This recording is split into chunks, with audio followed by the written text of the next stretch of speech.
Welcome to the Daily Bolster.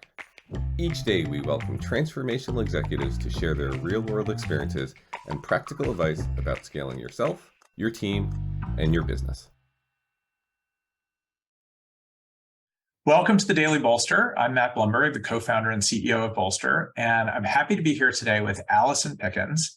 Allison is a solo GP investor in AI and SaaS startups. She's a board member at DBT Labs. And before all of that, she was the COO at one of my favorite SaaS companies, Gainsight. So Allison, welcome to the Daily Bolster. Thank you so much for having me, Matt. Yeah, so my question for you, you do a whole bunch of early stage investing now and focus of AI and SaaS, as I mentioned. So you're there at the beginning when the company is trying to get its first $1 million in revenue. And I have always said the first million is the hardest. And I would love to hear, some of the fresh takes that you have seen or advised companies on paths to that first million. Absolutely. Happy to chat about that. And, I think it's important to talk about maybe some newer ideas because I think we've all seen an exhaustive amount of content on which sales rep is the right profile to pick and other ideas like that. But here's some hopefully new takes.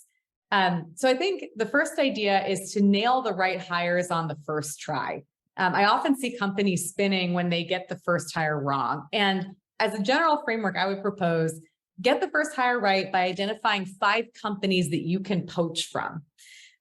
So, in terms of coming up with that list, they should be similar to you, but 3 to 5 years ahead of you. The candidates that you're looking at should have been at the company when it was a seed stage or Series A company, and then stayed for 2 years after that. And I think those companies should also be similar to you in a few key respects. They should have a similar ACV and distribution of account sizes, similar buying behavior at the customer. So PLG versus top down, the buyer coming from the customer facing function versus R&D versus staff function. They should be similar to you in terms of how technical is the product and also how complex is the product, like our services required to, get customers activated. So that's one, is like poach people from, the right places. So I love this. I'm going to have to use this for some of our searches at Bolster, because this is something we say to clients all the time. What's number 2? All right. Number 2 is take ownership of your messaging as the founder. I think often I see founders looking to hire that perfect product marketer because they're realizing that they as the founder are technical in nature, and they need someone who can help them message things. I think the reality is the best founders take ownership over that messaging themselves.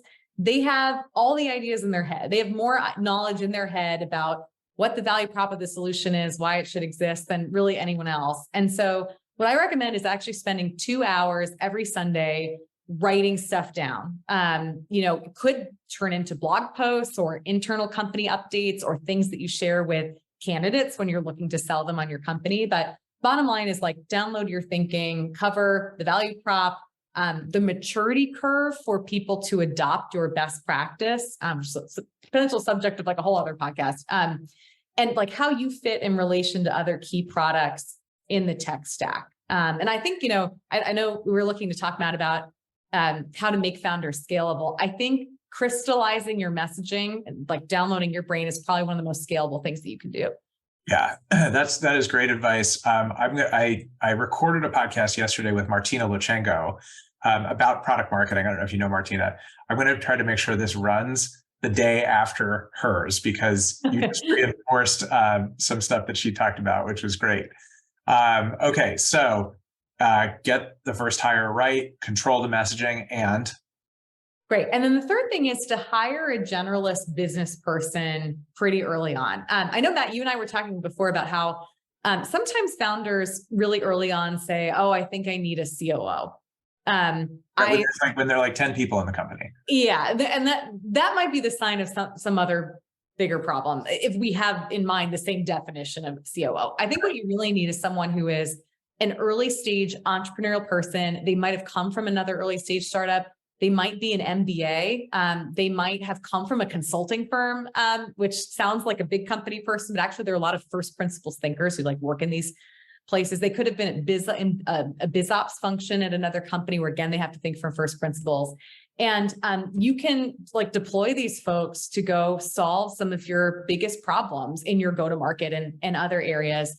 I hired a number of folks like this in the early days at Gainsight. Bar Moses, who founded Monte Carlo, was one of them before she founded that company. Ashwin Vaidyanathan was one of our early hires of this type. He went on later to become VP of Customer Success at LinkedIn. So these are people who can actually create massive leverage for you, and they can scale a lot themselves. Some examples at other companies: Salman Kothari at Mux, Jen Ongban at Assembled, Will Robbins at Monte Carlo. And I would say, put them on your biggest problems, and they'll help you get to that first 1 million. There is a lot of value in strong generalists early on, 100%. So that is great advice. I love all three of those. You're right. They're not the first three things out of most people's mouths about path to 1 million. But thank you for being here today. Great advice for founders. Awesome. Thanks, Matt.